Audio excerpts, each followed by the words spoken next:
Hello friends, welcome to the aroma eats. இன்னைக்கு நம்ம சேனலில் விநாயக சதுர்த்தி ஸ்பெஷலாக எள்ளு பூரண கொழுக்கட்டை எப்படி செய்யலான்னு பார்க்க போகிறோம். யூஸ்வலாக கொழுக்கட்டை செய்யும் போது கொழுக்கட்டை வெடிச்சு வரும்.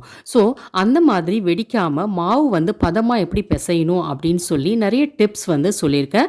அதனால வீடியோ ஸ்கிப் பண்ணாமல் கடைசி வரைக்கும் பாருங்கள். இந்த ரெசிபி எப்படி செய்யலான்னு பார்க்கறதுக்கு முன்னாடி நம்ம சேனலுக்கு இப்போ தான் ஃபஸ்ட் டைம் வரீங்கன்னா கண்டிப்பாக சப்ஸ்கிரைப் பண்ணிக்கோங்க. நோட்டிஃபிகேஷனுக்கு பெல் ஐக்கானையும் கிளிக் பண்ணிக்கோங்க. ஃபஸ்ட்டு பூர்ணம் எப்படி செஞ்சிடலான்னு பார்த்துடலாம். அதுக்கு ஒரு கடாயில் கருப்பு எள்ளு 1 கப் அளவு எடுத்திருக்கேன். இந்த கருப்பு எள்ளில் கல் நிறையா இருக்கும். அதனால் சுத்தமான எள்ளு அப்படின்னு சொல்லி கடையில் கேட்டு வாங்கிக்கோங்க. இதை ட்ரை ரோஸ்ட் பண்ணிவிடுங்க. இது நல்லா ஆறுனதுக்கப்புறம் இதை ஒரு மிக்சி ஜாரில் சேர்த்துக்கலாம். சேர்த்துட்டு இதை கொஞ்சம் கொரன்னு அரைச்சி எடுத்துக்கோங்க. பாருங்கள், இந்த மாதிரி இருக்கணும். ரொம்ப நைஸாக அரைச்சிங்கன்னா நல்லா இருக்காது. கொரன்னு அரைச்சாதான் இதுக்கு நல்லாயிருக்கும். இதோட ஏலக்காய் தூள் 1 டேபிள் ஸ்பூன் அளவு சேர்த்துக்கோங்க. வெல்லம் 1 கப்பு. இது சின்ன சின்னதாக நறுக்கி அதை சேர்த்துருக்கேன்.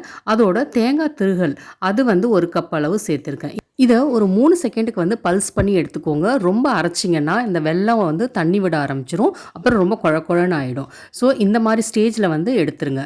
இப்போ தேவையான அளவு தண்ணி சூடு பண்ணிடலாம். அதில் 1 டேபிள் ஸ்பூன் அளவு நல்லெண்ணெய் சேர்த்துருக்கேன். அதை சேர்த்து கலந்து விட்டுக்கோங்க. இந்த தண்ணி நல்லா கொதி வரணும். அப்போ தான் அந்த மாவில் ஊற்றும் போது நல்லாயிருக்கும். அடுத்து மாவு ரெடி பண்ணிடலாம். அதுக்கு அரிசி மாவு 1 கப் அளவு எடுத்திருக்கேன். இதோட உப்பு ஒரு 1/4 டீஸ்பூன் சேர்த்து இதை கலந்து விட்டுக்கோங்க. இதுக்கு நான் கடையில் வாங்கின அரிசி மாவு தான் எடுத்திருக்கேன். நீங்கள் வீட்டில் அரைச்சி வச்ச மாவு கூட சேர்த்துக்கலாம். ஆனால் லைட்டாக அதை வறுத்துக்கோங்க. நம்ம அந்த கொதிக்கிற தண்ணியை இந்த மாவில் கொஞ்சம் கொஞ்சமாக சேர்க்கணும். அட் அ டைம் நிறைய சேர்க்காதீங்க. கொஞ்சம் கொஞ்சமாக சேர்த்து பிசைஞ்சாதான் மாவோட பதம் நம்மளுக்கு தெரியும். இல்லைன்னா ரொம்ப குழன்னு ஆகிடும். நான் சொல்கிற இந்த சின்ன சின்ன டிப்ஸை ஃபாலோ பண்ணாலே கொழுக்கட்டை வெடிப்பு இல்லாமல் வரும். இப்போ மாவு கொஞ்சம் ஆறட்டும், மூடி வச்சுருங்க. மாவு கை பொறுக்கிற சூடு இருக்கும் போது இந்த மாதிரி பிசைஞ்சு விட்டுக்கோங்க. அப்போ தான் கட்டி இல்லாமல் இருக்கும். லைட்டாக கையில் எண்ணெயை தடவிக்கோங்க. அப்போ தான் மாவு ஒட்டாமல் இருக்கும். ரொம்ப குழன்னு இருந்துச்சுன்னா கண்டிப்பாக கையில் ஒட்டும். பாருங்கள், இது ஒட்டாமல் இருக்குது பாருங்கள்.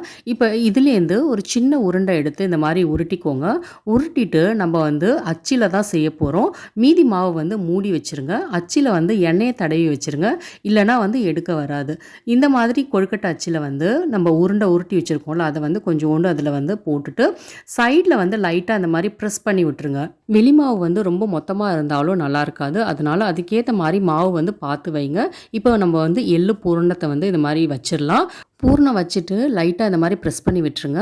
இப்போ இதை மூடணும். அதுக்காக கொஞ்சோண்டு மாவு எடுத்து இந்த மாதிரி லைட்டாக ப்ரெஸ் பண்ணி சைடில் உள்ள மாவெல்லாம் எடுத்துருங்க. ஸோ இது நல்லா மூடியாச்சு. இப்போ நம்ம இதை ஓப்பன் பண்ணி பார்க்கலாம். பாருங்கள் எவ்வளோ சூப்பராக வருதுன்னு. இது எண்ணெய் தடவுனாதான் இந்த மாதிரி ஒட்டாமல் வரும். இல்லைன்னா ஒட்டிட்டு இருக்கும். ஸோ ஒரு கொழுக்கட்டை ரெடி ஆகிடுச்சு. இதே மாதிரி எல்லா கொழுக்கட்டையும் செஞ்சு எடுத்துக்கோங்க. உங்கள்கிட்ட வேறு ஷேப்பில் அச்சு இருந்துச்சுன்னா அந்த அச்சிலையும் செஞ்சு எடுத்துக்கலாம். இப்போ இதை ஒரு இட்லி தட்டில் வச்சுட்டு நான் துணி போட்டு தான் வச்சுருக்கேன். துணி இல்லாமல் வச்சிங்க அப்படின்னா எண்ணெயை தடவிட்டு அதுக்கப்புறம் வைங்க. இப்போ இந்த கொழுக்கட்டையெல்லாம் ஸ்டீம் பண்ணி எடுத்துக்கலாம். இது ஒரு 15 நிமிஷம் ஸ்டீம் பண்ணாலே போதும். அதுக்கு மேலே வைக்காதீங்க. கொழுக்கட்டை ரொம்ப நேரம் வெந்தாலும் வெடிச்சு வந்துடும். அதனால் கரெக்டான டைமுக்கு எடுத்துருங்க. பாருங்கள், கொழுக்கட்டையெல்லாம் எவ்வளோ சூப்பராக வெடிப்பு இல்லாமல் வந்திருக்குன்னு. இந்த விநாயக சதுர்த்திக்கு நீங்களும் இந்த எள்ளு பூர்ண கொழுக்கட்டையை கண்டிப்பாக ட்ரை பண்ணுங்கள். ட்ரை பண்ணி பார்த்துட்டு எப்படி வந்துச்சுன்னு கமெண்ட் பாக்ஸில் கண்டிப்பாக கமெண்ட் பண்ணுங்கள். நம்ம சேனலில் கடலைப்பருப்பு பூர்ண கொழுக்கட்டை, அப்புறம் தேங்காய் பூர்ண கொழுக்கட்டை இதெல்லாம் போட்டிருக்கேன். ஸோ அந்த வீடியோவும் கண்டிப்பாக பாருங்கள். அந்த வீடியோஸோட லிங்க்கும் டிஸ்கிரிப்ஷன் பாக்ஸில் கொடுக்குறேன். ஸோ செக் பண்ணுங்கள் கண்டிப்பாக. இந்த ரெசிபி உங்களுக்கு பிடிச்சிருந்துச்சுன்னா லைக் பண்ணுங்கள். உங்கள் ஃப்ரெண்ட்ஸ் அண்ட் ஃபேமிலியோட ஷேர் பண்ணுங்கள்.